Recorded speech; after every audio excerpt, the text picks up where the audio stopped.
Digital ధ్యాన మహాయజ్ఞం Shri Shakti meditation channel కి నమస్కరిస్తూ ఈరోజు అహింసా భూమాత సాక్షాత్కారం కోసం 11 నుంచి 11 నిమిషాలు ధ్యానం మనమందరూ ప్రారంభించుకుందాం. హాయిగా అందరూ చేతులు కలుపుకుందాం, కళ్ళు మూసేద్దాం, కాళ్ళు కలుపుకుందాం. సహజమైన, సరళమైన, సున్నితమైన, స్వాభావికమైన శ్వాసని గమనిద్దాం. 10 నిమిషాలు హాయిగా 11 నిమిషాలు ధ్యానంలో మగ్నమవుదాం.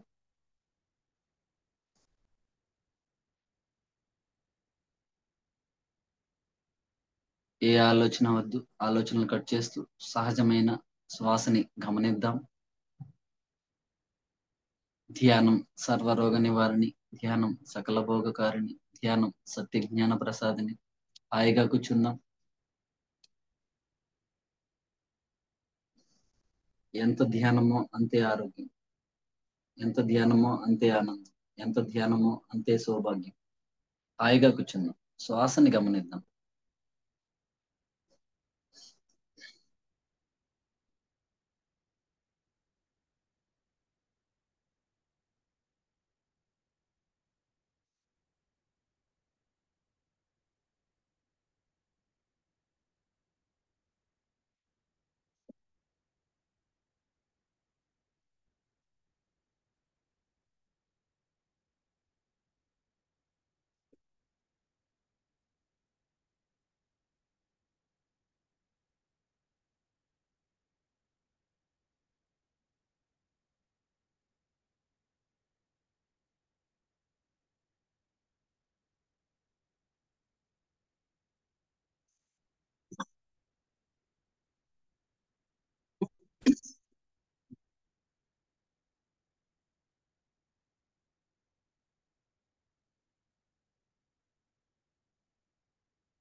శ్వాస మీద ధ్యాస.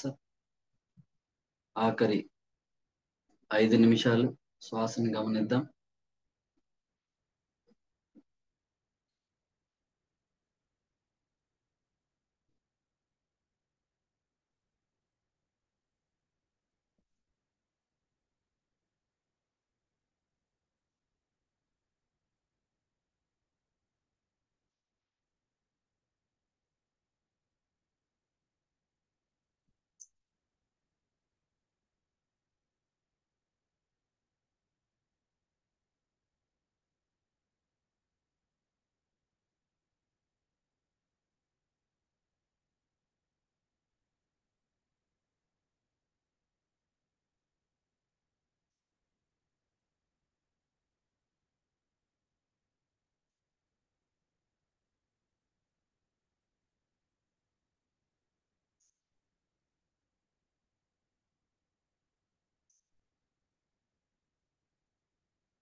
శ్వాస మీద ధ్యాస, హాయిగా కూర్చుందాం. ఆఖరి 5 నిమిషాలు.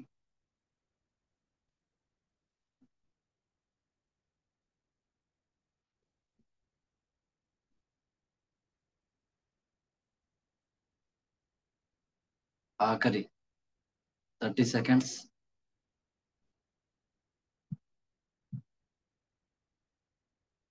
నెమ్మదిగా 2 చేతులు తీసి కళ్ళ మీద పెట్టుకుందాం.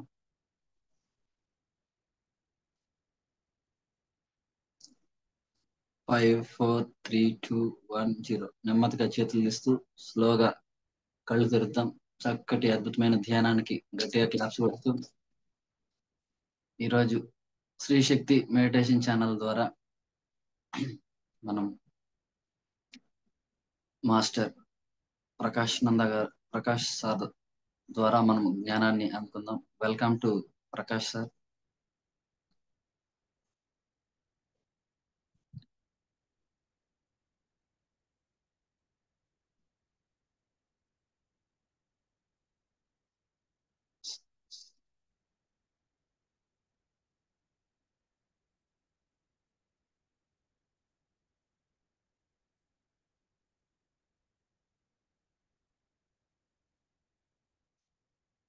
ఓకే మాస్టర్స్,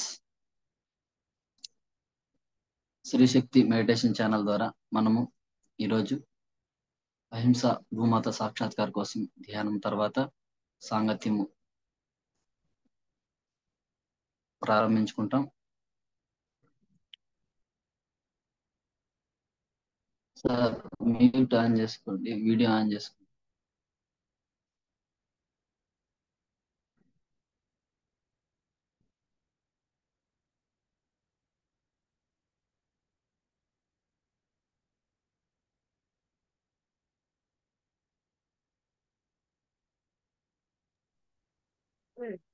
సార్ వచ్చేసారు చూడండి. ఆ, సార్ సార్ వచ్చారు, మ్యూట్ లో ఉంది. Sir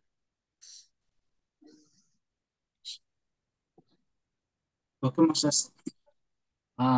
welcome sir, welcome to Shri Shakti meditation channel.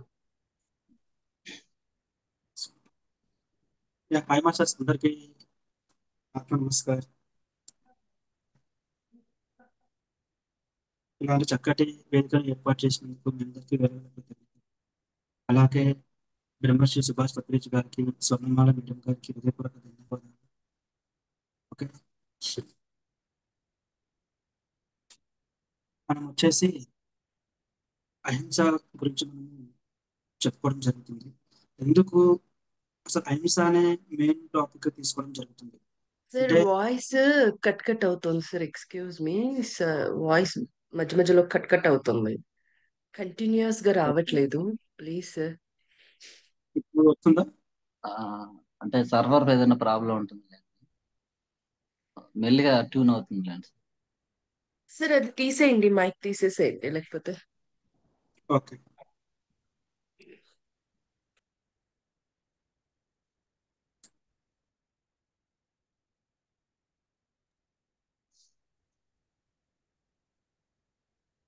Okay, okay sir.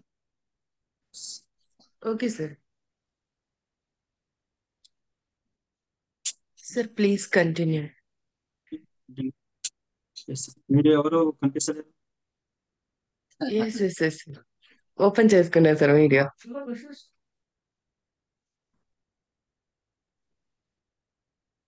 Okay, అహింస గురించే ఎందుకు మనం చాలా మెయిన్ పాయింట్ గా తీసుకుంటున్నాము అంటే, ప్రపంచవ్యాప్తంగా ఎక్కడ చూసినా మెయిన్ కావాల్సింది ఏంటిది? ఈ మానవ జీవితానికి మనుగడకు మూల కారణం ఏంటి అంటే అహింస. ఓకే, అంటే హింస అనే దానిని వదిలివేయాలి. బ్రహ్మశ్రీ సుభాష్ పత్రిజీ గారు కూడా ఈ భూమండలాన్ని అంతా హింసను వదిలి అహింస మార్గంలో నడిపించాలి అనేది ఆయన యొక్క గొప్ప సంకల్పము. అంటే ఏ జీవిని కూడా హింసించరాదు, అంటే ఏ ప్రాణి అయినా సరే ఈ భూమండలం మీద నివసించే ప్రతి ఒక్క ప్రాణి కోటిని దేన్ని హింసించరాదు, అన్ని హింస మార్గంలో నడవాలి. 84 లక్షల జీవరాశి కోటిలలో అన్నిటికీ ప్రాణం ఉన్నది.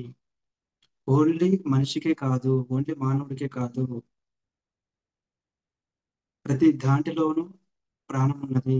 వాటిని చంపుకొని తినడం అనేది కాదు అనేది పత్రిజ్ గారు చాలా ఆయన ఒక ఒక యుద్ధం అనేది, ఒక విప్లవాత్మకమైన యుద్ధం. అహింసా జగత్తును సాధించాలి అనేది ఆయన యొక్క సంకల్పము. అందుకే ఆయన శాకాహారం గురించి ఎన్నో విధాలుగా చెప్పడం జరిగింది. అంటే శాకాహారంను మాత్రమే తీసుకోవాలి, శాకాహారంను మాత్రమే తినాలి. చూడండి, మనకు ఇప్పుడు ఎన్నో సమస్యలు ఉన్నాయి. ఎన్నో సమస్యలలో ఎవరైనా శాకాహారం గురించి ఇంత విపులంగా చెప్పడం జరిగిందా? ధ్యానం కూడా పూర్వం నుంచి ఉన్నది. ఎన్నో పూర్వం నుంచి అడవులకు పరిమితమై దాగి ఉన్న ఆత్మజ్ఞాన రహస్యాలను బట్టబయలు చేసినది ఏకైక వ్యక్తి సుభాష్ పత్రిజీ. అందరికి తెలుసు, పూర్వం నుంచి ధ్యానం అనేది అందరికి తెలుసు. ఆ రోజుల్లోనే ఉంది ఆనాపానసతి ధ్యానం అనేది బుద్ధుడు చెప్పాడు. కానీ ఎవరు కూడా దీనిని ప్రాచుర్యంలోకి తీసుకురాలేకపోయారు. ఎవరికి వారే యమునా తీరు అన్నట్టు ఎవరికి వారు మాత్రమే వినియోగించుకున్నారు. దీన్ని బట్టబయలు చేస్తే, దీన్ని చెప్తే ఎవరు ఎక్కడ బాగుపడతారో, మా మా పని ఎక్కడ ఆగిపోతుందో, మాకు సలాం కొట్టడము, కాళ్ళు పిసకడము, మాకు ఈ ఇదంతా ఎక్కడ ఆగిపోతున్నదో, మేము ఈ పీఠం మీద కూర్చున్నది అక్కడ ఆగిపోతున్నదో అని ఏ ఒక్కరు కూడా ధ్యానం గురించి గాని, శాకాహారం గురించి గాని ఏ ఒక్కరు కూడా చెప్పడానికి బయటికి ఎవరు కూడా ఇష్టపడలేదు. చూడండి, ఏ ఏ మూమెంట్, ఇప్పుడు మన భారతదేశంలో ఎన్నో మూమెంట్లు ఉన్నాయి. చూసుకుంటే ఏ మూమెంట్ వచ్చి రోడ్డు మీద నిలబడి జై శాకాహార జగత్తు అని నినాదం చేస్తున్నది? ఒక్క పేసెస్ మూమెంట్ తప్ప. పత్రిజీ సార్ యొక్క సంకల్పము, పత్రిజీ సార్ యొక్క గట్స్,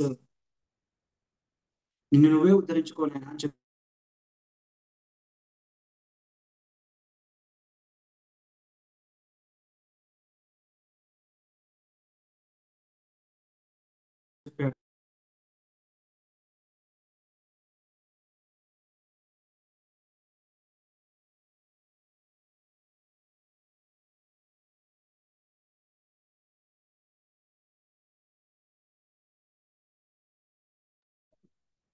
వాయిస్ రావట్లేదు.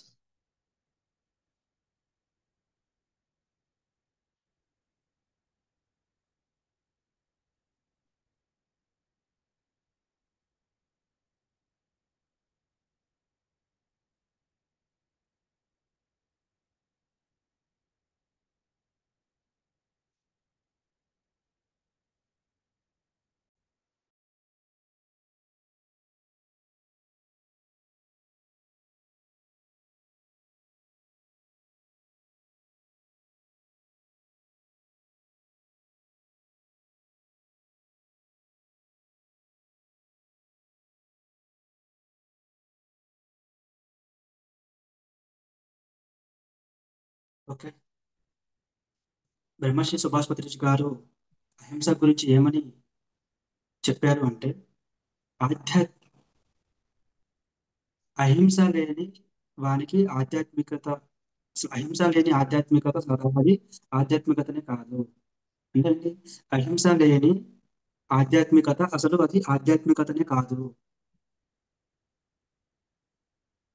అహింసనే మానవ జీవితానికి అత్యున్నతమైన ధర్మము. జంతువులను చంపి తినేవానికి ఆధ్యాత్మికత, ఆత్మజ్ఞానం అనేది సిద్ధించదు. అహింస సత్యమే శాకాహారము అని పత్రిజీ గారు మనకు శాకాహారం యొక్క విశిష్టత గురించి చెప్పడం జరిగింది. అలాగే మనకు భగవద్గీతలో కూడా ఉంటుంది, యుక్తాహార విహారస్య యుక్త చేసస్య కర్మసు యుక్త స్వప్నావబోధస్య యోగ బోధి దుఃఖ అనే శ్లోకం ఉంటుంది మనకు గీతలో. అంటే ఏంటి? యుక్తాహారము అంటే శాకాహారము అంటే సాత్వికమైన ఆహారము. సాత్వికమైన ఆహారం తీసుకోవాలి, శాకాహారం తీసుకోవాలి, పళ్ళు పలహారాలు తీసుకోవాలి. అంతేకాని ఎక్కడ కూడా జంతువులను చంపి మాంసాహారం తినమని ఏ గ్రంథాలలో కూడా ప్రచురించలేదు, ఏ పుస్తకాల్లో కూడా రాయబడలేదు. ఎక్కడ కూడా శాకాహారం తీసుకోండి, ఏ ప్రాణిని కూడా హింసించకండి అని ఎన్నో గ్రంథాలు కూడా తెలియపరచాయి. హింస అంటే హింస అంటే ఏంటంటే ఓన్లీ మనం అనుకుంటాము ఓన్లీ జంతువులను చంపి తినడమే హింస అవుతుంది అని అనుకుంటాము. కానీ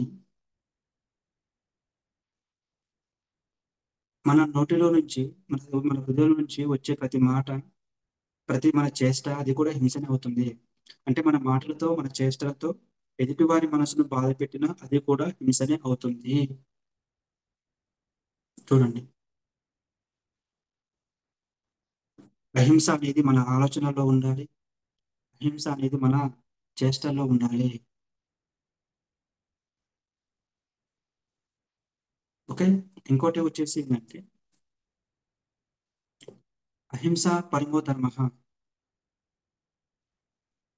అనేది ఇది మహాభారతంలోని శాంతి పర్వంలోని అనుశాసన పర్వం నుంచి తీసుకోవడం జరిగింది. దీనిని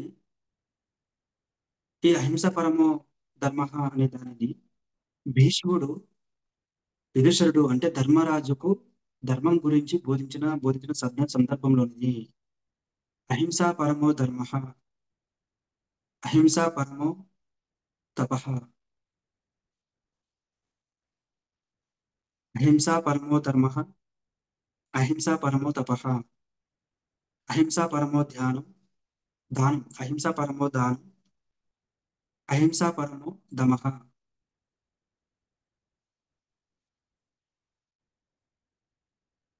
ఈ అహింస అంటే ఏంటి? అహింస అంటే ఎవరిని కూడా హింసించకూడదు, ఎవరికి కూడా హాని కలిగించకూడదు. పరమో అంటే ఏంటి? అత్యున్నతమైనది. అంటే ధర్మం అంటే ఏంటి? ధర్మం అంటే సత్యము, నీతి, న్యాయము, ఆచరణ.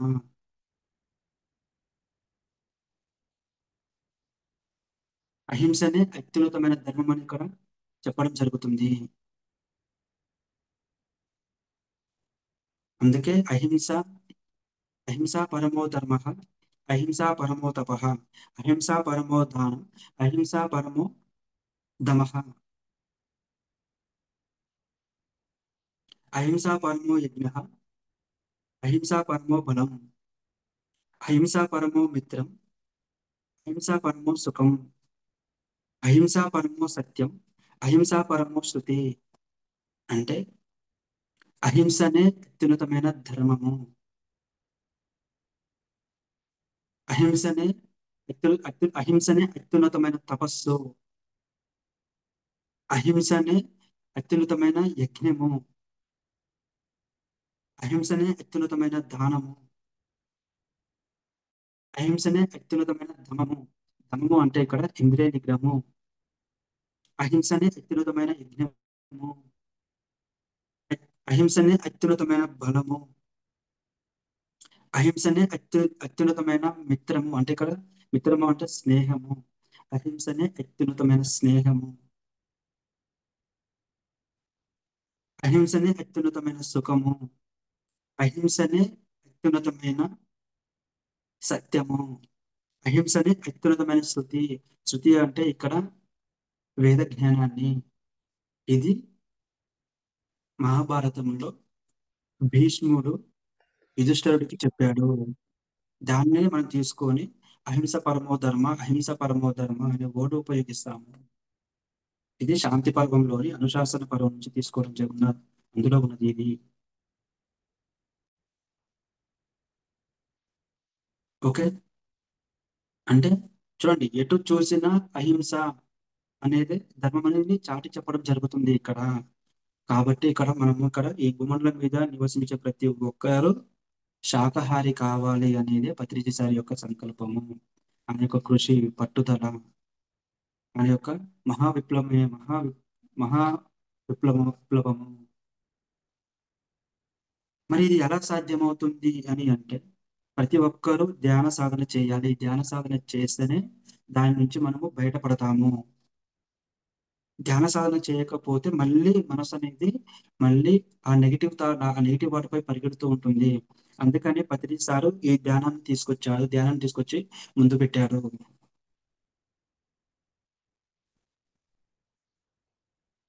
మరి మాంసాహారము తినని వాళ్ళు చాలా మంది ఉన్నారు కదా! వాళ్ళు ధ్యానం చేయరు కదా! ధ్యానులు కారు కదా! వాళ్ళు అంటే శాకాహారము తీసుకునే వాళ్ళు ఉండొచ్చు చాలా మంది. కానీ అది సంపూర్ణమైనది కాదు. అంటే సాత్వికమైన ఆహారం కాదు. ఎప్పుడు సాత్వికమైన ఆహారం అవుతుంది? ఎప్పుడైతే మనము ధ్యాన సాధన చేస్తామో, ఎప్పుడైతే మనం ఆధ్యాత్మికతలో ప్రయాణం చేస్తామో, అప్పుడు అది సాత్వికమైన ఆహారం అవుతుంది. అంటే ఇక్కడ ఇంతకుముందు చెప్పుకున్నాం మనము జంతువులను మాత్రమే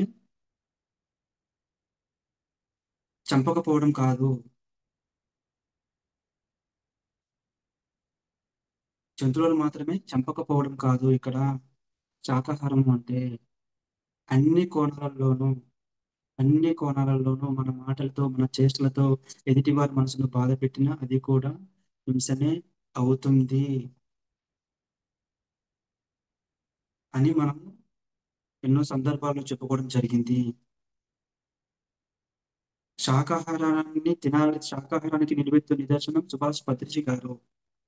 మనం ఈ విధంగా చేసుకుంటున్నాము, ఈ విధంగా ఉండగలుగుతున్నాము, ఈ విధంగా ఆధ్యాత్మికతలో ప్రయాణం చేస్తున్నాము, ఈ విధంగా సాత్వికమైన ఆహారము తీసుకుంటున్నాము అంటే మన యొక్క గురువు యొక్క కృషి, ఆయన యొక్క సంకల్పము, ఆయన చూపించిన దారి ఇది. ఆయన చూపించిన వెలుగు ఇది మనందరికీ.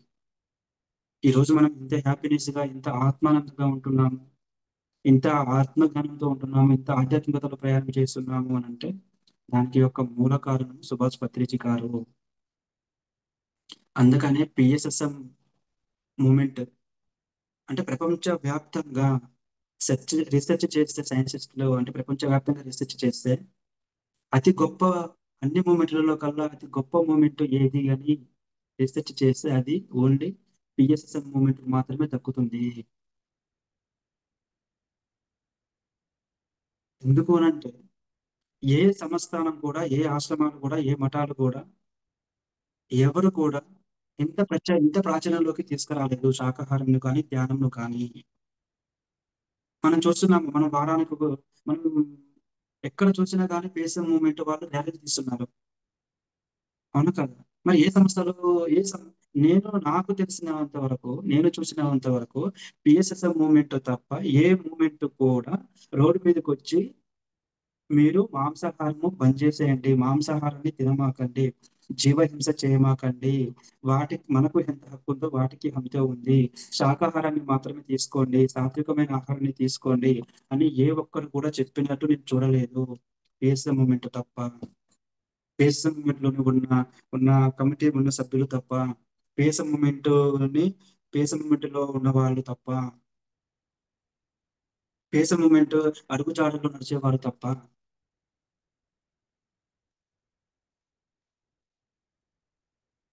మొత్తం ఏ టు జెడ్ అంతా అహింస అనే పదంలోనే ఉన్నది.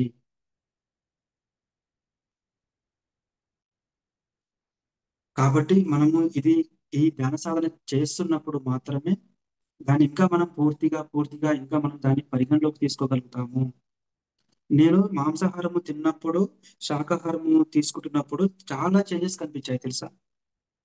ఎంత అంటే అంత చేంజెస్ కనిపించాయి. అసలు జీవితం అనేది ఎంత అద్భుతంగా ముందుకు తీసుకెళ్ళడం జరుగుతుందంటే ఈ ధ్యానము, ఈ శాకాహారం ద్వారా. అదే తెలియనప్పుడు అన్నిటిని చంపుకొని తినేవాళ్ళము. సో మీలో అందుకని కలిగిన మనందరిని చేంజెస్ చెప్పండి సార్. మీలో కలిగిన చేంజెస్ చెప్పండి. మాంసం తిన్నప్పుడు తినకుండా. ఉమ్. ఓకే. నేను మాంసం తిన్నప్పుడు నాకు ఎక్కువగా మాంసమే తినాలనిపించేది. ఇంకా వేరే ఐటమ్ ఏది కనీసం 3 పూటలు ఉంటే 3 పూటలు మాంసమే.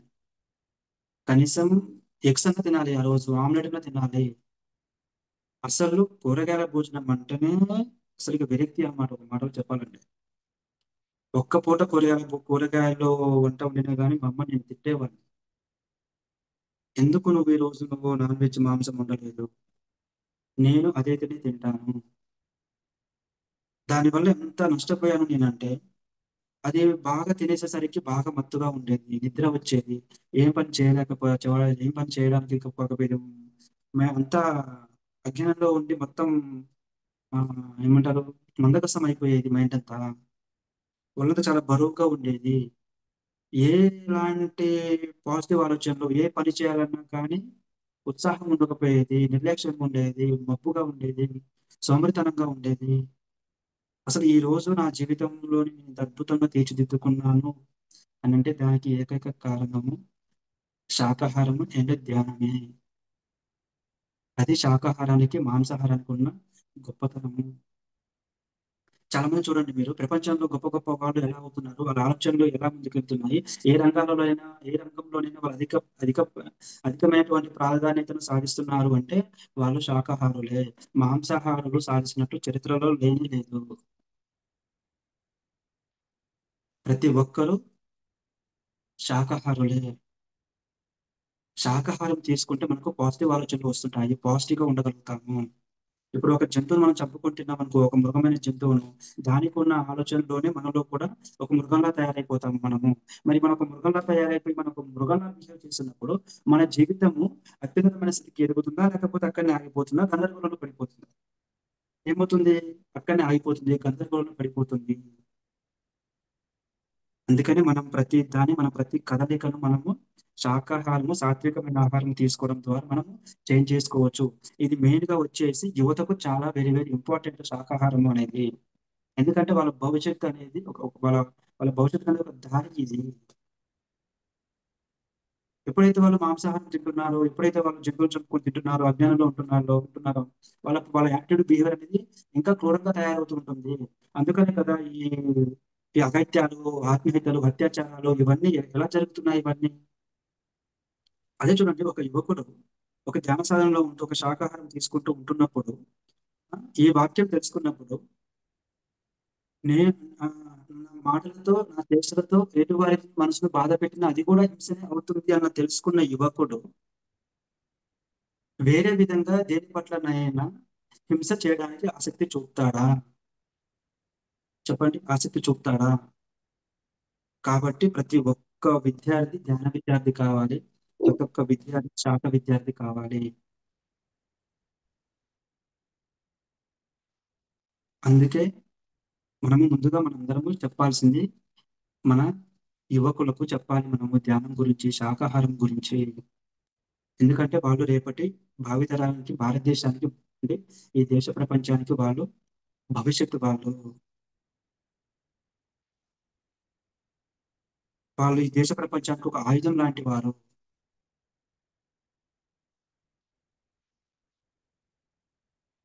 ఈ యువకులను తీసుకొని ఈ యువతకు శాకాహారం యొక్క గొప్పతనం గురించి, శాకాహారం తీసుకోవడం వల్ల, మాంసాహారాన్ని విడిచిపెట్టి శాకాహారం తీసుకోవడం వల్ల వీళ్ళు ఎలా చేంజ్ చేసుకున్నారు అని ఇలా ఇలా ఇలాంటి మా యువకులను ఒక కాన్సెప్ట్ ద్వారా వాళ్ళ మాటల్లో నిజ స్వరూపంగా వాళ్ళ మాటలను తీసుకొని ఈ యువతకు అందించాలి, వీళ్ళని మార్గదర్శకంగా చూపించాలి అని ఒక గొప్ప ఆలోచన చేసి మీరు ఈ స్క్రీన్ మీదకి తీసుకొచ్చినందుకు మీ అందరికీ శిరస్సు వచ్చి నమస్కరించుకుంటున్నాను.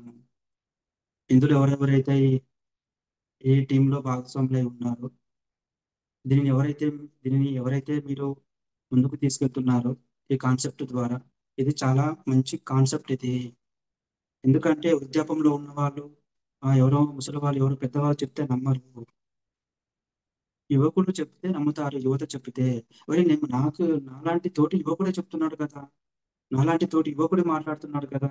నాలాంటి తోటి యువకుడే శాకాహారం తీసుకొని, శాకాహారం గురించి యొక్క గొప్పతనం గురించి చెప్తున్నాడు కదా! నాలాంటి తోటి యువకుడే మాంసాహారం తినకూడదు, అది జీవహింస, జీవహింస చేయకూడదు. మనం ఎలాగైతే భూముల మీద జన్మ తీసుకొని వచ్చామో వాటికి కూడా అలాగనే వచ్చావి. వాటికి ఎంత హక్కు ఉందో మనకు కూడా అంతే హక్కు ఉంది. బలమైనోడు బక్కచిక్కునోని కొట్టినట్టు మనం ఎలాగ మాటలు వస్తున్నాయి, మనం బలవంతులము అని మన దగ్గర మాట శక్తి ఉంది అని, మన దగ్గర బలశక్తి ఉందని మనము బలహీనుల బలహీనులటువంటి మాటలు రానటువంటి జంతువుల మీద మనము హింస చూపించకూడదు. ఎలాగైతే మనకన్నా బలమైన వాడు వచ్చి మనల్ని కొడితే మనకి ఎలాగుంటుంది? ఆ బలమైన వాళ్ళకి ఎంత హక్కు ఉందో మనకు అంతే హక్కు ఉంది. ఇక్కడ ఎవరు ఎక్కువ తక్కువ అనేది లేదు. అందరూ ఒకటే, అంతా సమానమే. అన్ని సమానమే. శ్రీకృష్ణ పరమాత్ముడే చెప్పాడు. ఈ సృష్టిలో ఉన్నది ప్రతి ఒక్కటి ప్రతి ఒక్క ప్రతి ఒక్కటి ప్రాణియే. అంటే అందరిలోనూ ఉన్నది, ఈ భూమండలం మీద నివసించే ప్రతి ఒక్క ప్రాణి కోటిలో ఉన్నది నేనే అని చెప్పాడు. ఇక్కడ చాలా మంది నేనే అంటే ఏంటి శ్రీకృష్ణుడు అనుకుంటారు. కాదు, నేనే అంటే ఆత్మ. ఇక్కడ ఆత్మ ఉన్నది. ప్రతి ప్రాణి కోటిలో ఆత్మ ఉన్నది.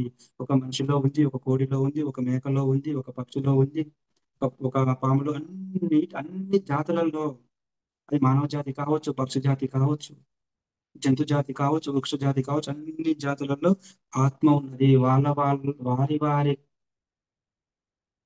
వారి వారి కర్మానుసారం ప్రకారము వాళ్ళు ఆ జన్మ తీసుకుంటారు. తెలుసా, మనము పూర్వము మనం చూస్తున్న మనము మహాభారతము, మనము భగవద్గీత, రామాయణం ఇవన్నీ చదువుతుంటుంటే ఒక్కొక్కరు వాళ్ళ శాపం ద్వారా, వాళ్ళ కర్మ ద్వారా ఒకళ్ళు మేకగా పుడతారు, ఆ ఏంటి కుక్కగా పుడతారు. వీటన్నిటిని మనం మన మన అన్నదమ్ములాగా, స్నేహితులాగా కలిసిమెలిసి ఉండాలి. కుక్కనే కదా అని దాన్ని అసహించుకోవద్దు. పిల్లినే కదా అని అసహించుకోవద్దు. అది ఎంత గొప్ప అద్భుతమైన ఆత్మనో అది మనకు తెలియదు తెలుసా? ఎంత మహోన్నతమైన ఆత్మనో అది. కాకపోతే అది దాని కర్మానుసారము దాని శాపం ద్వారా ఆ శాపం తీసుకున్నది. అందరూ ఏంటిది, ఆ శాపాల ద్వారా చేపగా జన్మిస్తారు, ఒక పందిగా జన్మిస్తారు, ఒక కుక్కగా జన్మిస్తారు. కాబట్టి మనం తెలుసుకోవాల్సిన విషయం ఏంటంటే, అజ్ఞానంలో అజ్ఞానాన్ని వీడి మనము ఆత్మజ్ఞానం వైపు అడుగులు వేయాలి. అడుగులు వేయాలంటే మనం ఆధ్యాత్మికతలో ప్రయాణం చేయాలి. మనం ధ్యానం చేయాలి. వీటి పట్ల మనకు పూర్తి అవగాహన కలగాలి అంటే అది ధ్యానం ద్వారానే సాధ్యమవుతుంది. ఆ ధ్యానం ద్వారానే సాధ్యమైనప్పుడే మనం పూర్తిగా శాకాహారులం అవుతాము. శాకాహారాన్ని తీసుకోగలుగుతాము మనము. మనందరము సుభాష్ పత్రిజీ గారికి ఎంతో రుణపడి ఉన్నాము. మనందరము ఆయన యొక్క సైనికులము మనము. ఈ భూమండలం మీద ప్రతి ఒక్క జీవిని శాకాహారిగా చేయడము, హింసను వదిలి అహింసా మార్గంలో ధర్మంలో నడపడం కోసము ప్రతి ఒక్క పిరమిడ్ మాస్టర్గా మనం జన్మ తీసుకొచ్చాం ఇక్కడికి. పిరమిడ్ మాస్టర్ అంటే ఆ ఆ సాదాసీదమైన విషయం కాదు, తెలుసా? మరి ప్రపంచంలో ఎంతో మంది ఉన్నారు. ఈ భారతదేశంలో ఎంతో మంది, కోట్ల మంది ఉన్నారు. కానీ ఎంతో మందికి ధ్యానం వెళ్తుంది, ఎంతో మందికి శాకాహారం వెళ్తుంది. కానీ వాళ్ళు ఎందుకు పిరమిడ్ మాస్టర్ గా కాలేకపోతున్నారు అంటే వాళ్ళు కాలేకపోతున్నారు. మనదంతా పూర్వజన్మ సుకృతము. మనదంతా ఏ జన్మలు చేసుకున్న పుణ్యము. పత్రిసారి యొక్క సైనికులమయ్యి మనం ఆయన యొక్క అడుగు జాడలలో నడుస్తున్నాము. ఆయన మనల్ని ఎంచుకొని వచ్చారు. చూడండి, ఎక్కడెక్కడో మారుమూల గ్రామాలలో ఉన్న వాళ్ళు, మీరెవరో తెలియదు, నేనెవరో తెలియదు, ఎక్కడెక్కడో నుంచి ఉన్న వాళ్ళము ఈ రోజు ఒకటిగా ఈ వసుదైక కుటుంబం లాగా ఆగి మనం శాకాహార జగత్తు, ధ్యాన జగత్తు, పిరమిడ్ జగత్ అని అంటున్నాం అంటే మామూలైన విషయమా? ఎంతో గొప్ప అత్యున్నతమైన ఆత్మ అది, వృద్ధాత్మ, ఎదిగిన ఆత్మ. అందుకని శరీరాన్ని చూడమాకండి, ఆత్మను చూడండి. స్టేటస్ చూడండి.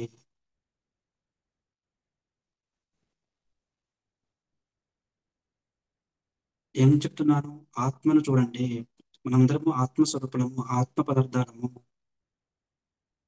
ఇక్కడ ఎక్కువ తక్కువ, వాళ్ళు గొప్ప వీళ్ళు గొప్ప, వాళ్ళకు అంత వస్తుంది, వీళ్ళకి ఇంత వస్తుంది, వాళ్ళకి ఆ బంగ్లాలు ఉన్నాయి, కార్లు ఉన్నాయి, అవి ఉన్నాయి, ఇవి ఉన్నాయి, వీటిని చూసి మర్యాద ఇవ్వడం కాదు, వీటిని చూసి గౌరవం, రెస్పెక్ట్ ఇవ్వడం కాదు. ఆత్మను చూడండి. ఆ ఆత్మ ఏం పని చేస్తుందని చూడండి. ఆ ఆత్మ రోజుకు ₹1,00,000 సంపాదిస్తుందా? ఆ ఆత్మ రోజు శాకాహారం గురించి, ధ్యాన జగత్తు గురించి, ఆత్మజ్ఞానం గురించి బోధన చేస్తుందా? దేనికి మనము ప్రియారిటీ ఇవ్వాలి. నెలకు రోజుకు ₹1,00,000 సంపాదించేవానికి కాదు. రోజుకు 10 మందికి సేవ చేసేవానికి. అంటే ఏంటి? ధ్యానం చెప్పేవానికి, శాకాహారం గురించి చెప్పేవానికి, ఆత్మజ్ఞానం గురించి చెప్పే వాళ్ళకి, వారికి మనము ప్రియారిటీ ఇవ్వాలి. ఇది ఆత్మ అంటే ఇది ఎదుగుతున్న ఆత్మ, వృద్ధాత్మ. కానీ మనం ఏం చేస్తుంటాము? ఎవరెవరైతే ప్రాపంచికమైన సంపదలు సంపాదిస్తున్నారో వాళ్ళకి మాత్రమే మనం ప్రియారిటీ ఇస్తాము. కాదు. ఆధ్యాత్మికత, ఆత్మ జ్ఞానం సంపాదిస్తున్న వారికి మనం ప్రియారిటీ ఇవ్వాలి. ఎవరికి ప్రియారిటీ ఇవ్వాలి? ఆత్మ జ్ఞాన సంపన్నులకు మనం ప్రియారిటీ ఇవ్వాలి. ఎందుకంటే అదే శాశ్వతము. ప్రాపంచికమైన సంపద అది శాశ్వతం కాదు. నువ్వేదైతే తెలుసుకున్నావో, ఏదైతే నేర్చుకున్నావో, అసలు మనము ఈ భూమండలం మీద మనం ఎందుకు చేయడాన్ని ఏర్పరచుకొచ్చామో తెలుసా? ఆత్మపరంగా ఎదగడం కోసము, ఆత్మ జ్ఞానాన్ని పొందడం కోసము, ధ్యాన సాధన చేయడం కోసము, ఆధ్యాత్మికమైనటువంటి గ్రంథాలు తెలుసుకొని మనము ఆత్మజ్ఞానాన్ని నిక్షిప్తం చేసుకోవడము. మహాభారతం కానీ, భగవద్గీత కానీ, రామాయణం కానీ, ఉపనిషత్తులు కానీ, వేదాలు కానీ, ఏవైతే ఆధ్యాత్మిక గ్రంథాలు ఉన్నాయో వాటి యొక్క జ్ఞానాన్ని మనము నిక్షిప్తం చేసుకోవాలి. ధ్యానం చేయాలి. శాకాహారం తీసుకోవాలి. పండ్లు పదార్థాలు తీసుకోవాలి. వీటి కోసం మనం వచ్చింది. మనం వెళ్ళేటప్పుడు స్థూల శరీరం నుండి సూక్ష్మ శరీరం ద్వారా మనం పొందిన అనుభవంతో కూడుకున్న జ్ఞానాన్ని మనం తీసుకెళ్తాము. నువ్వు పాజిటివ్ గా అనుభవాన్ని పొందితే పాజిటివ్ గా ఉంటుంది. నువ్వు నెగిటివ్ గా అనుభవాన్ని పొందితే నెగిటివ్ గా తీసుకెళ్తావు. కనుక శ్రీకృష్ణ పరమాత్ముడు చెప్తాడు, నాయన నువ్వు నన్ను నిందించడం ఎందుకు? రేపు ఎలా ఉండాలో నీవే రాసుకో అని చెప్తాడు. అంటే అంటే రేపు ఎలా ఉండాలో నీవే రాసుకో ఈ రోజు నువ్వు ఎలా రాసుకుంటే రేపు నీకు అలా ఉంటుంది.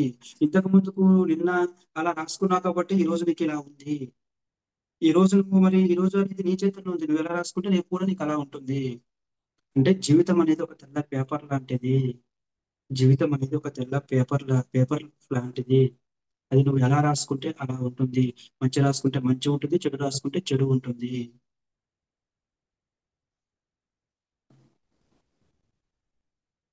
ఓకే, ఇది అండి మనకు శాకాహారం యొక్క గొప్పతనం. ఓకే, నాకు ఇలాంటి చక్కటి అవకాశాన్ని ఇచ్చినటువంటి మీ అందరికీ నేను శిరస్సు వచ్చి నమస్కరించుకుంటున్నాను. Okay masters, thank you.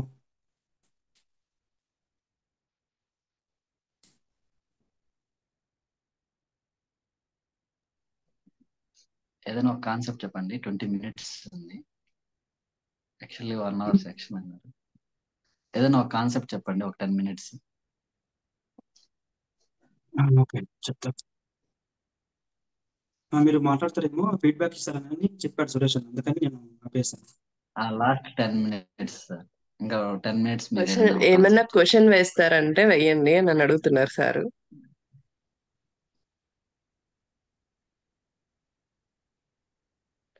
Yes sir, thank you so much. So ఎందుకు ఈ ప్రోగ్రామ్ కండక్ట్ చేస్తూ వస్తున్నామంటే, ఎస్, మాస్టర్స్, సీనియర్ మాస్టర్స్, పెద్దవాళ్ళు వచ్చి చెప్తే ఒకలాగా ఇంపాక్ట్ ఉంటుంది. అదే యంగ్ మాస్టర్స్ వచ్చి చెప్తే ఒకలాగా ఇంపాక్ట్ అనేది ఉంటుంది సార్. సో సురేష్ కూడా ఉద్దేశం ఏంటంటే యంగ్ మాస్టర్స్ చేత చెప్పిస్తే, దట్టు అహింస కోసం, ఈ అహింస జగత్ కోసం అనేది చెప్పిస్తే ఆ ఇంపాక్ట్ వేరు ఉంటుంది. యువత వచ్చి చెప్తే త్వరగా చేరుకుంటుంది ఏదైనా సరే మెసేజ్ అనేది ఆ, ఉంటుంది కదండి సార్. సో అందుకే ఈ కాన్సెప్ట్ ని ఈ మంత్ ఇలా తీసుకురావడం జరుగుతుంది. సో అలాగా థ్యాంక్ యూ సో మచ్. నిజంగానే చాలా చక్కగా చెప్పారు. అండ్ మీరు అన్నారు కదా, ఆ, ధ్యానం ఫస్ట్ చేయాలి, ఆ సాధన చేయాలి. మనం ఎవరో ఏంటో తెలుసుకుంటే ఆపోజిట్ పర్సన్ కూడా మనం అలాగే చూస్తాము. ఎస్ సార్, నిజంగానే ఇవన్నీ కూడా మార్చుకుంటూ వస్తేనే అహింస జగత్లో భాగంగా ఇవన్నీ కూడా చేస్తూ రావాల్సిందే, చెయ్యాలి. Yes sir, yes. Thank you so much. Super గా చెప్పారు. అందుకే మనము వచ్చేసి ఎక్కడి నుంచి ఆ, దీన్ని తీసుకురావాలంటే విద్యార్థి దశ నుంచి తీసుకురావాలి. ఆ మూలం ఎక్కడ ఉంది? విద్యార్థి దగ్గర ఉంది. ఇప్పుడు ఎస్ సార్, విద్యార్థి దగ్గర తీసుకొస్తే అప్పుడు ఆ విద్యార్థి అనేది శాకాహారిగా అండ్ ఆత్మజ్ఞానంలోకి అడుగు పెడితే ఆ విద్యార్థి ఏం చేస్తాడు? 100 మందికి ఆలస్యం అవుతాడు, మరో ఒక 100 మందిని మార్చగలుగుతాడు, అంటే చెప్పగలుగుతాడు, బోధించగలుగుతాడు. తన కుటుంబం అంతా ఏమవుతుంది? తన కుటుంబం అంతా తన సంరక్షణలోకి వస్తుంది. తన కుటుంబం అంతా మారిపోతుంది. అప్పుడు ఏమవుతుంది? ఇంకా ఉమ్, ఎప్పుడైతే ప్రతి ఒక్క విద్యార్థి ధ్యాన విద్యార్థి అవుతాడో అప్పుడే ఎస్ అహింసా జగత్తు, పిరమిడ్ జగత్తు, ధ్యాన జగత్తు అవుతుంది తెలుసా అండి? ఎస్ ఎప్పుడైతే ఎస్ యువకులు ఎప్పుడైతే యువత మొత్తం టోటల్ గా వచ్చేసి యువత అంతా ఆత్మీయకరం వైపు అడుగులు వేస్తారో అప్పుడే మనము ధ్యాన జగత్తును, అహింసా జగత్తును మనం సాధించగలుగుతాము. మన ఫోకస్ అంతా మీరు గుర్తుపెట్టుకోండి. మన ఫోకస్ అంతా ఎవరి మీద ఉండాలంటే విద్యార్థి మీద ఉండాలి, పిల్లల మీద ఉండాలి. అంతేగాని నీకు నేను, నాకు నువ్వు చెప్పుకున్నంత మాత్రాన ఇక్కడ ఒరిగేది ఏమి ఉండదు. ఎందుకంటే ఆ మూలాన్ని మనం తీసుకొచ్చి అక్కడ పెట్టాలి. నేను స్కూల్లో 10th క్లాస్‌లో ఉన్నప్పుడే నాకు ధ్యానం అనేది అందింది. ఈ శాకాహారం గురించి, ధ్యానం గురించి ఒక విషయం తెలుసుకున్నాను నేను. ఆ రోజు స్కూల్‌లో టీచర్ చెప్పబట్టే నేను ఈ ఆధ్యాత్మిక వైపు నా ఆలోచన మళ్ళింది. అదే చెప్పకపోతే, అదే తెలియకపోతే మనం కూడా అంటే ఏ పుట్టలోనే ఏ పాముంది అంటారు కదా! ఎవరి దగ్గర ఏ మర్మం ఉందో, ఎవరి దగ్గర ఏ జ్ఞానం ఉంది, ఎవరైతే వచ్చారో అక్కడికి చూడండి ఇప్పుడు వాల్మీకి ఉన్నాడు. వాల్మీకి ఎవరు? వాల్మీకి బ్రహ్మ ఆహ్, నుంచి బ్రహ్మాంశానికి జన్మించిన వాడు వాల్మీకి. ఎస్ కానీ వాల్మీకి ఎలాగ రత్నాకరుడు అతని పేరు రత్నాకరుడు అంటారు. అండ్ స్కంద పురాణంలో వచ్చేసి అగ్నిశర్మ అంటాడు.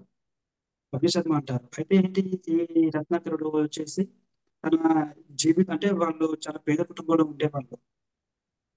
అంటే వాళ్ళ గ్రామంలో వాళ్ళకు ఏంటి పంటలు పండక వాళ్ళకు కరువు వచ్చేసి వాళ్ళు వచ్చేసి అడవులు సేద తీరుతారు. ఒక గూడు ఏర్పాటు చేసుకొని. మరి తల్లిదండ్రిని, భార్యను పోషించాలి కదా! ఈ రత్నాకరుడు.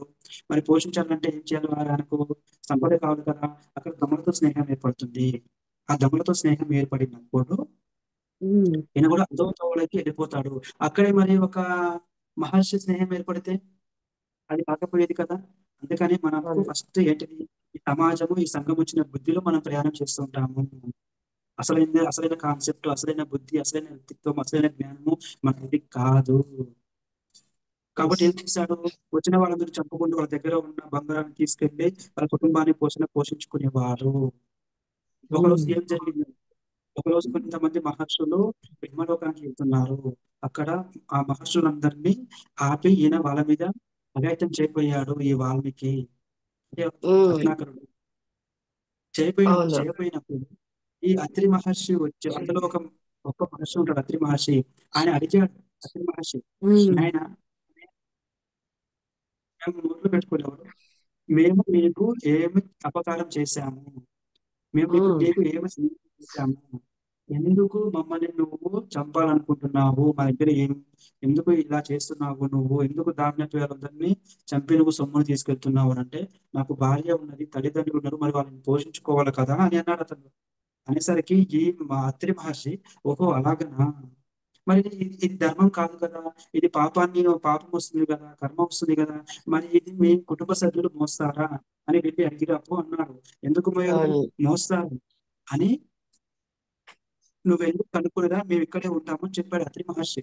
ఈ రత్నాకరుడు అవును అక్కడికి వెళ్లి అడుగుతాడు తల్లిదండ్రుల్ని. నేను మీకు ఇయన్నీ తీసుకొచ్చి పెడుతున్నాను కదా! నా పాప భాగాన్ని కూడా మీరు భావిస్తారా? మీరు తీసుకుంటారా? అంటే ఆ తల్లిదండ్రులు మేమెందుకు తీసుకుంటాం నాయనా! నువ్వు చేసిన పాపాల్లో మాకు ఎలాంటి సంబంధం లేదు. నీ బాధ్యత తల్లిదండ్రుల్ని పోషించడం అనేది నీ బాధ్యత. అది నువ్వు మంచిగా తెస్తావా? చెడుగా తెస్తావా? పాపంతో తెస్తావా? పుణ్యం తెస్తావా? అది మాకు సంబంధం లేదు నాయనా! నీకే ఉంటుంది అని తల్లిదండ్రులు చెప్పారు. చెప్పేసరికన ఆయన వాపోయాడు. అలాగని ఎళ్లి భార్యని అడిగాడు. భార్య కూడా అదే సమాధానం చెప్పింది. ఛీ! అమ్మ జీవితం ఏంటి ఈ జీవితం అనుకున్నాడు. మళ్ళీ అత్రి మహర్షి దగ్గరికి వెళ్ళాడు. మొహమంతా మొహమంతా వాపోయింది. అత్రి మహర్షి జరిగిన విషయమంతా చెప్పాడు. అప్పుడు ఆ మహర్షులందరూ కలిసి ఆ రత్నాకరుడిని చూసి జాలి వేసింది. అప్పుడు ఆ మహర్షులందరూ కలిసి అత్రి మహర్షిని వేడుకుంటారు. ఇతనికి ఎలాగైనా జ్ఞానాన్ని ప్రసాదించండి. ఎలాగైనా ఇతన్ని ఆధ్యాత్మిక మార్గంలోకి ఒక మంచిగా చేయండి అని ఆళ్ళు వేడుకున్నప్పుడు, ఆ అత్రి మహర్షి అతనికి మంత్రోపదేశం చేసి, "నాయనా నువ్వు తక్షణమే ఈ చెట్టు కింద కూర్చో" అని చెప్తాడు. చెట్టు కింద కూర్చుంటాడు. తక్షణమే చెట్టు కింద కూర్చుంటాడు. 13 సంవత్సరాలు ఆయన తపస్సు చేస్తాడు. 13 సంవత్సరాలు తిరిగి అదే మళ్ళీ తిరిగి ఆ దోవన వస్తుంటే ఈ మహర్షులందరూ అక్కడ శబ్దం వినిపిస్తుంది. శబ్దం వినిపించినప్పుడు వాళ్ళు ఈ దివ్య దృష్టితో చూసినప్పుడు అయ్యో ఇతడు రత్నాకరుడు, అగ్నిశర్మ ఇతడు. అలానే తపస్సులో కూర్చున్నాడు, లీనమైపోయారు. తన మీద పుట్టలు పెరిగిపోయినాయి. చేసే ఎముకలు గూడు పడిపోయినాయి. అప్పుడు వాళ్ళు ఇంద్రుడిని ఆజ్ఞాపించి వర్షం కురిపించేయడం ద్వారా ఆ పుట్ట అక్కడ అది చల్లాచెదురు అయిపోయింది. అప్పుడు అగ్ని మహర్షి స్పర్శతో ఆయన ఎముకలన్నీ గూడు కట్టుకునేవన్నీ అక్కడ మంచిగా మంచిగా అయిపోవడం జరిగింది. అంటే చూడండి, అంటే ఏంటి, మనలోని అజ్ఞానం నుండి ఆత్మజ్ఞానం, అంటే మనం దేనికొచ్చాము అప్పుడు తెలుసుకున్నాడు ఆయన. ఓహో, నేను వచ్చింది ఇందుకు కదా, నేను వచ్చింది పలానా వారి అంశం నుండి కదా, నేను చేయాల్సిన పని ఇది కదా. అప్పుడు రామాయణం రామాయణం రాయడం మొదలు పెడతాడు. అందుకని నేను ఒకటి చెప్తాను, నీవు ఈ భూముల మీదకి జన్మ తీసుకొని ఏమిటికి వచ్చావో తెలుసుకోకుండా, చేయవలసిన పని చేయకుండా, వెళ్ళవలసిన మార్గంలో వెళ్ళకుండా దారి తప్పిన నిన్ను సరైన దారిలో నడిపించే మార్గమే ధ్యానము. తెలుసా? అజ్ఞానంలో కొట్టుకుపోతుంటాము, అజ్ఞానంలో ప్రవహిస్తుంటాము. అసలు మనం వచ్చిన పర్పస్ ఏంటి? మనమే ఎంచుకొని వచ్చాము. నేను భూమండలం మీదకి వెళ్ళి నేను ఈ పని చేసి వస్తాను, నేను ఈ పని చేసి వస్తాను.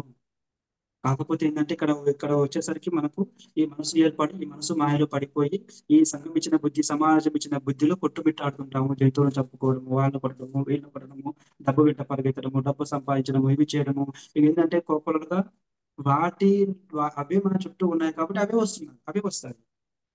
ఎవరో ఒకరు మీలాంటి వాళ్ళు, నాలాంటి వాళ్ళు ఎవరో ఒకరు వెళ్ళి ధ్యానం గురించి చెప్తే, చూడండి సుభాష్ పత్రిజీ గారు కూడా ఆయన వచ్చి మనం ధ్యానం గురించి చెప్తేనే కదా మనం ఈ రోజు ఇలా ఉండగలుగుతున్నాం, ఇలాగా ఆత్మజ్ఞానాన్ని వైపు అడుగులు వేయగలుగుతున్నాము. అదే సుభాష్ పత్రిజీ గారు చెప్పకపోతే మనము కూడా అజ్ఞానంలోనే ఉండిపోయాము, మనం కూడా అజ్ఞానంలోనే జీవితం అలాగనే మన జీవితం అలాగే సాగిపోతూ ఉండేది. మన జన్మకు మనం వచ్చిన దానిని ఆదాయం తిరిగి అజ్ఞానంలో ప్రవేశిస్తున్న వాళ్ళని మనందరం కూడా. నేను ఎగ్జాక్ట్లీ చెప్పే ఫైనల్ కాన్సెప్ట్ కరెక్ట్. నేను మీకు నేను మీకు చెప్పే ఫైనల్ కాన్సెప్ట్ ఏంటంటే, ఫస్ట్ సాధన చేయండి. ఓకే, మనం ఆధ్యాత్మిక మార్గంలోకి వచ్చాము, మనం మాంసాహారాన్ని వదిలిపెట్టాము, శాకాహారం తీసుకుంటున్నాము. అన్- అంతకు మించి మనం ఇంకా ఏం చేయాలంటే బాగా సాధన చేయాలి, సాధన చేయాలి. నేను మీకు అది ఒక్కటే చెప్పేది. సార్ ఫస్ట్ ఇక్కడ మొత్తం ఒక సాధన. క్వశ్చన్ నాకు, చెప్పండి. అంటే ఇప్పుడు మనం శాకాహార ప్రచారానికి వెళ్తాం, చేస్తాం. ఇంట్లో వాళ్ళైనా ఇంకా మిగతా ఫ్రెండ్ సర్కిల్లో అయినా అట్లయినా ఆల్రెడీ ఉమ్. అంటే తింటున్న వాళ్ళు హ్యాపీగానే ఉన్నారు కదా, లగ్జరీగానే ఉన్నారు కదా, వాళ్ళకి ఏం బాధలు లేవు కదా, ఏం ఇప్పుడు తినకపోయినంత మాత్రాన వాళ్ళకి ఏమీ ఇదయ్యేదేం లేదు, మిస్ అయ్యేదేం లేదు, తింటున్నా కూడా వాళ్ళు బాగానే ఉన్నారు కదా అనేది క్వశ్చన్ వస్తుంది మనకి. సో మనం ఏం ఆన్సర్ మనం ఏమి ఇవ్వాలంటారు వాళ్ళకి? ఓకే, ఇప్పుడు ఓకే, అర్థమైంది. ఇప్పుడు ప్రాపంచికంలో ఉన్న వాళ్ళు మాంసాహారాన్ని తింటున్నారు, వాళ్ళ జీవితం బాగానే ఉంది కదా, సాఫీగానే ఉంది కదా, వాళ్ళు ధనవంతులుగా ఉన్నారు కదా, వాళ్ళకి ఎలాంటిది లేదు కదా అని అని అని అనడం జరిగింది అని అంటున్నారు మీరు. ఓకే, అయితే ఎస్ ఇక్కడ సార్, ఒక అవును. ఆత్మకి ఒక ప్రాపంచికమైన వ్యక్తికి ఉన్న తేడా ఏంటంటే, ఇక్కడ ఈ ప్రాపంచికమైన వ్యక్తి ఎంతసేపు ఆయనకు అన్ని ఉండొచ్చు, కానీ అది తాత్కాలికమైనది, అది తాత్కాలికమైనది, అది శాశ్వతమైనది అది కాదు అక్కడ. మరి శాశ్వతమైనది ఏది అంటే, నేను శరీరం కాదు, నేను ఆత్మస్వరూపుడిని, ఆత్మ పదార్థాన్ని అని తెలుసుకోవాలి. ఎలా సంతోషంగా ఉన్నారు అని అంటున్నారు మీరు? మీరు అడగండి వాళ్ళని, ఎలా సంతోషంగా ఉన్నారు అమ్మా? ఏ నొప్పి వచ్చినా, ఏ కష్టం వచ్చినా, ఏ నష్టం వచ్చినా, ఏ బాధ వచ్చినా, ఏది వచ్చినా ఎంత ఎంత దుఃఖిస్తున్నారు, ఎంత లోపల మదన పడుతున్నారు? ఏ కోటీశ్వరుడు వెళ్ళి అడగండి సంతోషంగా ఉన్నారేమో. వాళ్ళు చెప్పింది కాదు, వాళ్ళు చెప్పింది వదిలేసండి. మీరు చెప్పినప్పుడు పోదాం పదండి, తీసుకెళ్ళండి. ఎవరైతే అన్నారో మీరే ఒక వ్యక్తిని ఎంచుకోండి, ఆ వ్యక్తిని తీసుకొని ఆ వ్యక్తిని పట్టుకొని మనం పోదాంపా అని పోయి అడగండి అతని దగ్గరికి. వెళ్ళి, నాయన మీరు చాలా సంతోషంగా ఉన్నారా అని మీ మనస్సాక్షిగా మీ మనసు మీద చేసుకొని చెప్పండి నాయన. మీరు ఇంత కోటీశ్వరులు కదా, ఇంత ధనవంతులు కదా, మీకు ఇంత ఆస్తిపాస్తులు ఉన్నాయి, అన్నీ ఉన్నాయి, మీరు సంతోషంగా ఉన్నారా అని అడగండి. ఏ ఒక్కరైనా సరే మనస్సాక్షి మీద చేసుకొని నేను సంతోషంగా ఉన్నాను అని చెప్పమని చెప్పండి. నా అగ్రిమెంట్ రాసిస్తాను నేను. కరెక్టే సార్. చెప్పమని చెప్పండి. ఒక ఆత్మజ్ఞాని దగ్గరికి, ఒక ఆధ్యాత్మిక దగ్గరికి, ఒక ధ్యానం సాధన, ఒక సాధకుడి దగ్గరికి, ఒక యోగేశ్వరుడి దగ్గరికి వెళ్ళి అదే మాట అడగండి. నాయన నీ దగ్గర ఏమి లేవు కదా, కార్లు లేవు, బంగ్లాలు లేవు, ఏమి లేవు, మీరు సంతోషంగా ఉన్నారంటే, అమ్మా నేను చాలా సంతోషంగా ఉన్నాను. నా మనస్సాక్షిగా నా ఆత్మ సాక్షిగా చెప్తున్నాను. మనస్సాక్షి అన్నప్పుడు ఆత్మ సాక్షిగా చెప్తున్నాను. నేను చాలా సంతోషంగా ఉన్నాను. ఎందుకు అంటే అవును. ఆత్మజ్ఞానికి తెలుసు, ఎప్ తెలుసు ఎప్పటికి అప్పటికి ఏమి కావాలో తను సృష్టించుకోగలుగుతాడు.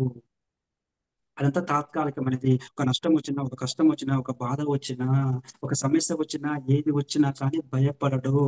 ఎందుకంటే ఎప్పుడైతే మనం ధ్యానం చేస్తామో ప్రతి సమస్యను ఎదుర్కోగల శక్తి సామర్థ్యాలు మనలో వెలువడతాయి. ఉమ్, మన భయం ఎక్కడ ఉంటుంది ఆత్మజ్ఞానికి? ఒక ప్రాపంచికమైన జ్ఞానికి భయం. చూడండి ఎంత భయపడుతుంటారు, ప్రతి క్షణం భయపడుతుంటారు. ఏది చిన్న వచ్చినా గానీ భయపడుతూ ఉంటారు. ఏది చిన్న వచ్చినా కానీ భయపడుతూ ఉంటారు. డబ్బు correct. ధనవంతులు ఉన్నంత మాత్రాన వాళ్ళు బాధల్లో లేరు, వాళ్ళ కష్టాలు లేవు, వాళ్ళు సంతోషంగా ఉన్నారు అని అనుకోవడము పొరపాటు. వాళ్ళు చెప్పేవన్నీ ఎగ్జాక్ట్లీ. తాత్కాలికమైన బాగా మాటలు. చెప్పారు. ఎవరైతే చెప్పారో వాళ్ళని తీసుకువెళ్ళండి. తీసుకువెళ్ళి దగ్గర ఫేస్ టు ఫేస్ పెట్టి అడిగించండి. అప్పుడు తెలుస్తుంది. అదే మళ్ళీ వచ్చి ఒక యోగేశ్వరుడి దగ్గరికి, ఒక ధ్యాని దగ్గరికి వెళ్ళి మళ్ళీ వచ్చి అడగండి. అతనేం సమాధానం చెప్తాడో, అతనేం సమాధానం చెప్తాడో అప్పుడు వాళ్ళకి తెలుస్తుంది. ఓకే. నెక్స్ట్ మేము నిజం. ఎగ్జాక్ట్లీ సార్, చాలా బాగా చెప్పారు. ఆ, వాళ్ళు హ్యాపీగా ఉన్నారు. ఆ, పైకి వాదిస్తారు సార్, ఆర్గ్యూ చేస్తారు అంతే, మనం ఒప్పుకోకూడదు, ఏంటంటే యాక్సెప్ట్ బాధిస్తే చేయకూడదు. వేదనే కాదు. ఎందుకంటే అక్కడ అహం ఒకటి వస్తుంటుంది. మనం ఎవరితోని కూడా ఆర్గ్యుమెంట్ చేయకూడదు, వాదన చేయకూడదు. వాళ్ళ బలంగా వాదిస్తారు. వాళ్ళ జ్ఞానం అది. వాళ్ళ తప్పేం లేదు. వాళ్ళకి అదే తెలుసు. మనం వాళ్ళని తప్పు కొడుతుంటాము. తప్పు కొట్టకూడదు. వాళ్ళకు అదే తెలుసు. మనకిది తెలుసు. కాబట్టి వాళ్ళు ఎటు రావాలన్నా మనం అటు పోవాలన్నా. వాళ్ళే ఇటు రావాలి. మరి వాళ్ళే ఇటు రావాలన్నప్పుడు వాళ్ళు మనం అక్కడ అనుకుంటారు వాళ్ళు ఇటు రావాలని మనం. వాదోపవాదాలు చేయకూడదు. చెప్పడం వరకే మన ధర్మము. 10 సార్లు చెప్పారు. నాన్న ధ్యానం చేయని ఒకసారి చెప్పు, 2 సార్లు చెప్పు, 3 సార్లు చెప్పు. వింటూనే వినడు. వాళ్ళ ధర్మం లేకపోతే వదిలేసేయి. చెప్పడం వరకే మన ధర్మము. వింటారా? ఎస్. లేదా? అది వారిని బట్టి ఉంటుంది. వాదోపవాదాలు చేస్తున్నారు, ఆర్గ్యుమెంట్ చేస్తున్నారు అనుకో, సపోర్ట్ చేయకుండా మెల్లకుంట రావాలి. నాయన నీకు దండము. నీదే కరెక్ట్ నాయన. నీదే సరైనది. నువ్వే గొప్పవాడివి మహానుభావ అని ఆశీర్వదించి రావాలి. ఎందుకంటే అజ్ఞానంలో ఉన్న వానికి ఒక జ్ఞాని అనేది ఎలాగా వాడు జ్ఞానవంతుడైతేనే కదా ఒక జ్ఞాని యొక్క జ్ఞాని అనేది తెలుస్తుంది. తెలుస్తుంది. కరెక్టే సార్, నిజం. ఎస్. ఒక మూర్ఖత్వంలో ఉన్న వ్యక్తికి, ఒక అజ్ఞానంలో ఉన్న వ్యక్తికి మనం ఎంత చెప్పినా గానీ వాళ్ళు మూర్ఖత్వంగా ప్రవర్తిస్తున్నారు. వారు అదే బాటలో ఉంటున్నారు అంటే మన కర్మాన్ని వదిలేయాలి, రావాలి. ఎప్పుడో ఒక రోజు చెప్తాడు. ఎప్పుడో ఒక రోజు వాళ్ళకి తెలిసొస్తుంది. అయ్యో ఒక రోజు బిందు మేడం నాకు ఇలా చెప్తే నేను ఆమెతోని అహంగా మాట్లాడాలి, మూర్ఖత్వంగా మాట్లాడాలి. ఎటు చూసినా దారి లేదు. ఎన్నో కష్టాలు, ఎన్నో నష్టాలు, ఎన్నో బాధలు అన్నీ అనుభవించాను. ఏ దారి దొరుకుతలేదు. అన్ని దారులు మూసుకుపోయాయి. పోయేదేముంది? ఏం ఖర్చయితే లేదు గదా! ఒక్కసారి బిందు మేడం చెప్పింది ఆచరణలోకి, ప్రాచుర్యంలోకి తీసుకుంటే తప్పేముంది అని వస్తుంది చూసినావు గదా! అది ఏదో ఒక రోజు వస్తుంది. అది ఈ సంవత్సరం గానీ, 5 సంవత్సరాలు గానీ, 10 సంవత్సరాలు గానీ, ఈ జన్మ గానీ, వచ్చే జన్మలైనా కానీ. ఓకే. కరెక్టే సార్, రైట్. అందుకే అంటారు కదండి sir, no hurry no worry. చెప్పురా వాళ్ళు ఈ జన్మకి కాకుండా ఇంకా 10 జన్మలకైనా వచ్చేస్తారు అని చెప్పేసి. ముందుగా మనం తెలుసుకోవాల్సిన విషయం ఏంటంటే, కొత్త వాళ్ళకి ముందు మాంసాహారం గురించి ఎలా తీయమాకండి. అవును. ఓన్లీ మాంసాహారం చెప్పండి. శాకాహారం తీసుకోండి అని చెప్పండి. కానీ డైరెక్ట్ పోయి మాంసాహారం తినమాకండి. మీ పిల్లలనైతే మీరు కోసుకొని చంపుకొని తింటారా? మీ పిల్లలనైతే హింసిస్తారా? వాటికి ప్రాణం లేదా? ఇవి లేదా? అలాంటి విరక్తి కలిగే మాటలు మాట్లాడకూడదు. ఆ, ఎందుకంటే వాళ్ళకి తెలియదు కదా అక్కడ. అవును. నెమ్మది కరెక్ట్. నెమ్మదిగా వాడేం చేస్తాడు? బిందు మేడంకి ఏం పని లేదు. ఓకే. ఇవన్నీ చెప్తున్నది అనేసి ఏం చేస్తారు? బిందు మేడం ఇక్కడి నుంచి వస్తుంటే వాళ్ళు అడగకపోతారు. First yes. ధ్యానం గురించి చెప్పండి, ధ్యానం యొక్క విస్తృత గురించి చెప్పండి, ధ్యానం వల్ల ప్రయోజనాలు చెప్పండి, ఆరోగ్యం గురించి చెప్పండి. అప్పుడు వాళ్ళు ధ్యానం చేయడం మొదలు పెడుతూ ఉంటున్నప్పుడు అప్పుడు నెమ్మదిగా నేను శాకాహారం తీసుకునేవాడిని, శాకాహారం గురించి చెప్పండి. ఆ తర్వాత వాళ్ళకి లోపల అనిపిస్తూ ఉంటుంది వచ్చి, మేడం మాంసాహారం నుంచి శాకాహారం తేడా ఏంటి? ఎందుకు మాంసాహారం తినకూడదు అని వాళ్ళలో ఒక ప్రశ్న మొదలవుతుంది. అప్పుడు మీరు ఆన్సర్ ఇవ్వండి, అయిపోతుంది. ఎస్, కరెక్ట్ చెప్పారు సార్. ఎగ్జాక్ట్లీ, నిజంగానే. నా ఒపీనియన్ కూడా అదే సార్. నేను ఏమైతే ఆన్సర్ అనుకుంటున్నానో అదే చెప్తున్నారు మీరు. So happy, thank you so much. So friends, విన్నారు కదూ. సో సార్ చెప్పిన మాటలు, ఒక యువత వచ్చి ఇలాంటి గొప్ప గొప్ప మాటలు, జ్ఞానవంతమైన మాటలు మాట్లాడుతుంటే ఎంత ఆదర్శవంతంగా ఉంటుంది వినే వాళ్ళకి, చూసే వాళ్ళకి. అంటే అదే ఒక చిన్న పిల్లవాడు ఇప్పుడు డాన్స్ చేస్తానో లేకపోతే సాంగ్స్ పాడితేనో, అబ్బా ఎంత బాగా పాడాడని మనం వాళ్ళని ఎంతలా అప్రిషియేట్ చేస్తామో, అంత చిన్న పిల్లాడండి. సో యువత వచ్చి కూడా ధ్యానం చేసి ఇలాంటి విజ్ఞానవంతమైన మాటలు మాట్లాడుతుంటే నిజంగా చాలా గొప్ప విషయం అండి అది. అందుకే ఇందాక సార్ చెప్పినట్లుగా చిన్న వయసు నుండే ధ్యానం నేర్పించాలి. వారి జీవితాన్ని ఇంత అందంగా, ఇంత ఆనందంగా, ఇంత విజ్ఞానవంతంగా తీర్చిదిద్దుకోగలరు వారే అనడానికి ఈ యువత అంతా కూడా ఆదర్శమే. వీళ్ళంతా కూడా ఆదర్శమే ఫ్రెండ్స్. సో అందుకే ఈ కార్యక్రమాన్ని చేపట్టడం జరిగింది, శ్రీ శక్తి పిరమిడ్ మెడిటేషన్ ఛానల్ ద్వారా. ఎందుకంటే యువత ధ్యానం చేస్తే స్ఫూర్తి ప్రదాత అవుతారు. ఇంక దానికి తిరుగు ఉండదు. వాళ్ళు, మనమంతా వివేకానందుల వారు కానీ, పెద్ద పెద్ద గొప్ప మాస్టర్స్ కానీ, అంత గొప్ప గొప్పగా చెప్పారు మాటలని ఊరికే చెప్పుకుంటూ వెళ్ళిపోతున్నాం. దాన్ని ఆచరణలో పెట్టడం లేదు. వివేకానందుల వారు అంటారు దేశానికి వెన్నెముక అని. ఎక్కడ ఒక అన్నారా ఆయన అనేది మాట్లాడుకుంటూ వెళ్ళిపోతాం కానీ దాన్ని ఆచరించడం లేదు. బట్ ధ్యానం చేస్తే ఇవన్నీ కూడా ఆచరణలోకి వస్తాయండి. ఇలా ఒక రూపం దాల్చుకొని మన ముందు నిల్చుంటారు యువత. అది ఎంత అందంగా ఉంది, ఎంత బాగుంది, ఎంత ఆనందంగా ఉంది వాళ్ళ నోటి వెంట ఈ మాటలన్నీ మాట్లాడుతుంటే. సో పత్రి సార్ అందుకే యువతకి పెద్ద పీట వేశారండి PSSM లో ధ్యానం నేర్పించడం అనేది.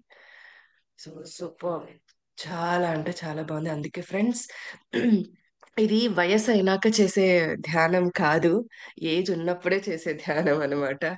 అందరు ఇదే మాట్లాడతారు, వయసు అయిపోయినాక చేయాలి కదా, అప్పుడు అలా అలా అని కాదు ఫ్రెండ్స్. జీవితాన్ని ఏం జీవిస్తారండి వయసు అయిపోయినాక ఇలాంటి ధ్యానం చేస్తే? ఏం అర్థం అవుతుంది వాళ్ళకి? జీవించాలన్నా, తెలుసుకున్నా, జ్ఞానం సంపాదించిన వాళ్ళకి ఏం తెలుస్తుంది చెప్పండి?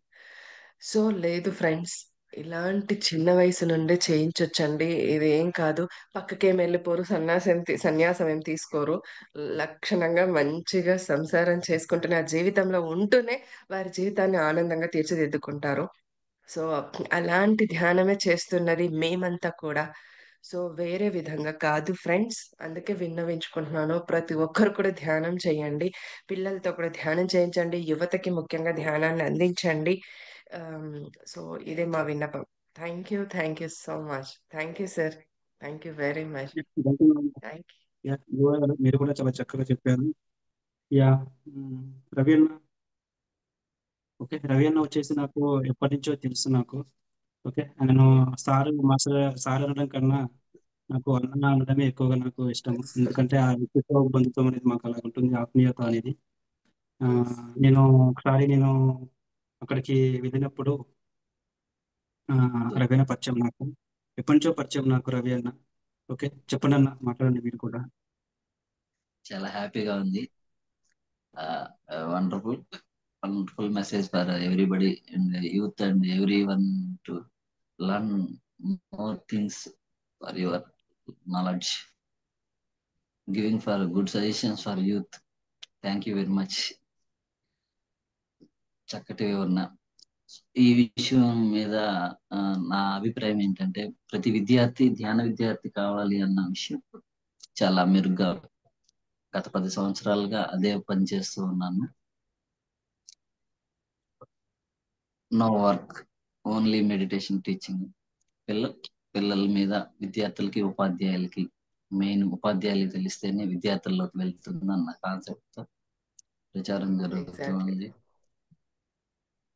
సో దీనికోసం కృషి చేస్తున్న ప్రతి ఒక్కరూ మీరు అన్నట్టుగా పత్రి సార్ యొక్క సంకల్పంలో మనం అందరూ ఒక సైనికులం లాగా పనిచేస్తున్నాం.